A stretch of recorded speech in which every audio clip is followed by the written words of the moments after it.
warahmatullahi wabarakatuh. Perkenalkan, kami dari mahasiswa jurusan Farmasi Poltekkes Kemenkes Negeri Makassar. Nama saya Ayu Febrianti dan teman saya. Perkenalkan, nama saya Dian Islamia dari Prodi D4 jurusan Farmasi Poltekkes Kemenkes Makassar. Di video kali ini kita akan membahas 4 hal yang harus diperhatikan ketika kita akan menggunakan obat, yaitu dagu sibu. Bu merupakan singkatan dari dapatkan, gunakan, simpan, dan buang. Atau lebih tepatnya, dagu sibu dapat diartikan sebagai slogan yang mengajak masyarakat untuk mendapatkan, menggunakan, menyimpan, dan membuang obat dengan benar. Nah, mengapa perlu diketahui apa itu dagu sibu? Dalam kehidupan masyarakat, masih banyak masyarakat yang belum mengetahui cara mendapatkan, menggunakan, menyimpan, dan membuang obat dengan benar. Oleh karena itu, kami akan membawakan materi mengenai dagu sibu. Untuk selanjutnya, mari kita bahas satu persatu bagaimana penjelasan dari dapatkan, gunakan, simpan, dan buang obat dengan benar.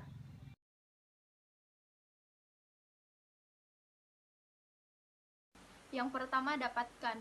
Anda dapat mendapatkan obat sesuai dengan yang dibutuhkan, seperti di apotik, toko obat berizin, dan puskesmas. Pastikan apotik yang Anda kunjungi memiliki izin apotik dengan adanya apoteker yang dapat menjamin obat yang Anda pilih sesuai dengan gejala. Untuk obat dengan resep dokter, tebuslah di apotik yang ada apoteker praktik, dan jangan lupa memperhatikan batas kadaluarsa, batas waktu penggunaan obat, nomor registrasi, nama dan alamat industri obat dengan teliti. Baik, yang kedua yaitu gunakan. Mari menggunakan obat dengan benar. Ada beberapa hal yang perlu diperhatikan dalam penggunaan obat. Yang pertama, bagaimana cara menggunakan obat sesuai dengan cara pakai yang telah ditentukan dan dengan benar. Yang kedua, Anda harus mengonsumsi obat sesuai dengan waktu tepat obat. Yang ketiga, apabila Anda mengonsumsi obat dengan jenis yang berbeda-beda, perhatikanlah penggunaan dan bentuk indikasinya. Berikut penjelasan mengenai poin-poin yang penting diketahui pada suatu obat. Yang pertama, indikasi.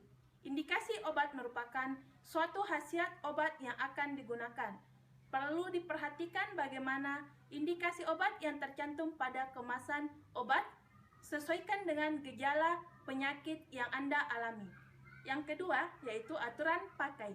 Aturan pakai sangat penting dalam penggunaan obat. Contoh, penggunaan aturan pakai 2x1 dalam bentuk tablet, kapsul, atau dalam bentuk sendok takar. Dalam hal ini, Anda harus menggunakan obat setiap 12 jam pertama. Yang ketiga yaitu waktu tepat obat. Perhatikan waktu tepat obat sesuai dengan yang dianjurkan, kecuali ada keterangan khusus.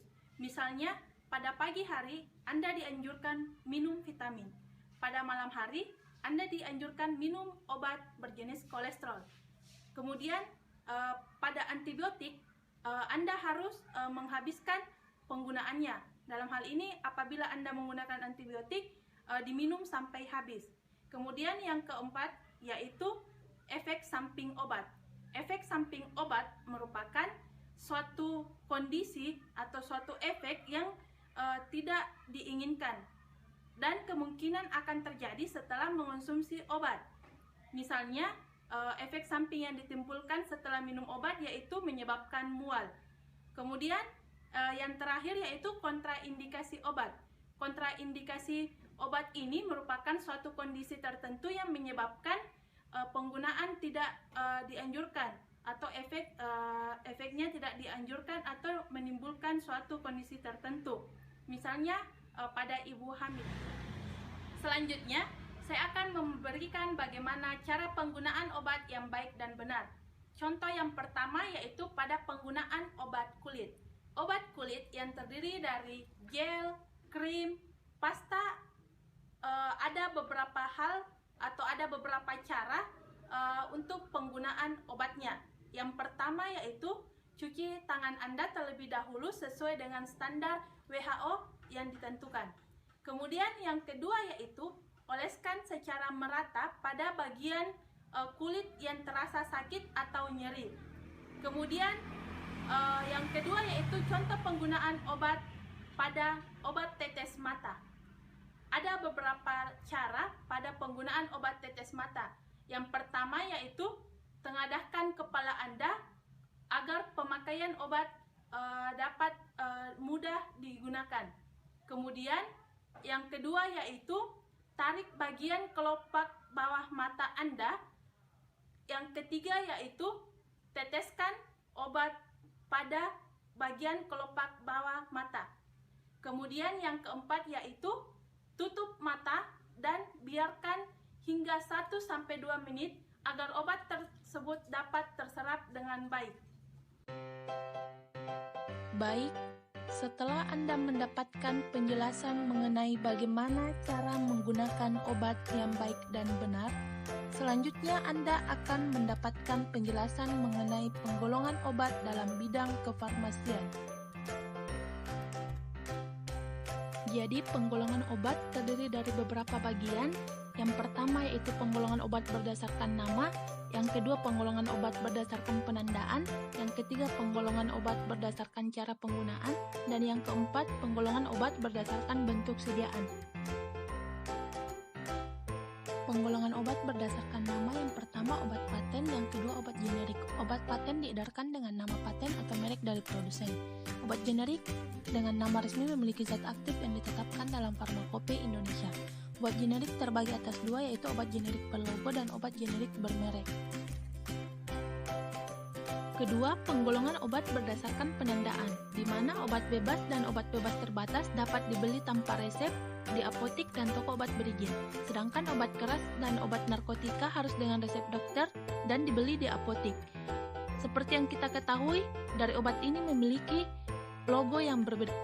Dapat kita lihat contoh obatnya, di mana pada obat bebas ditandai lingkaran hijau tepi hitam, obat bebas terbatas lingkaran biru tepi hitam dan terdiri dari 6 bentuk peringatan berbeda-beda, obat keras lingkaran merah tepi hitam dengan tulisan K berwarna hitam, obat narkotika lingkaran putih dengan bentuk palang merah di dalamnya.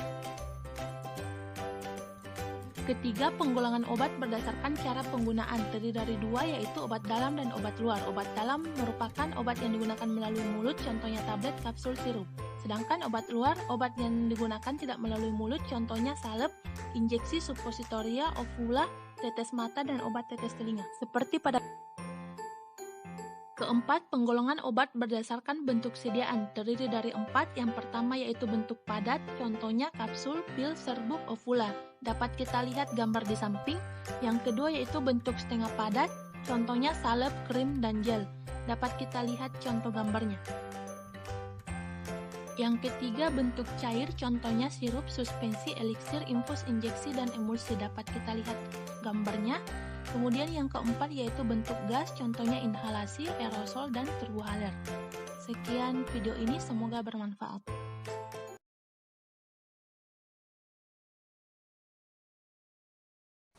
Yang ketiga adalah simpan. Apabila Anda mempunyai obat simpanan di rumah, maka simpanlah obat tersebut di tempat yang sejuk, kering, dan terhindar dari sinar matahari langsung. Berikut cara penyimpanan obat dengan benar. Yang pertama, baca aturan penyimpanan obat pada kemasan. Yang kedua, jauhkan dari jangkauan anak-anak. Yang ketiga, simpan dalam kemasan apabila obat dalam etiket yang masih lengkap. Yang keempat, periksa tanggal kadaluarsa dan kondisi obat. Dan yang kelima, obat dalam bentuk sediaan cair, suspensi, emulsi tidak boleh disimpan di dalam lemari pendingin.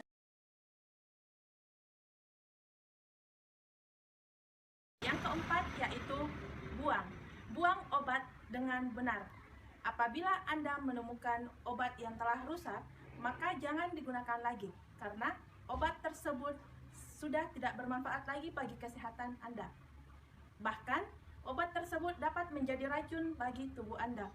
Adapun hal-hal yang perlu diperhatikan, yang pertama yaitu jangan menggunakan obat apabila kemasan obat sudah melampaui tanggal kadaluarsa pada kemasan obatnya.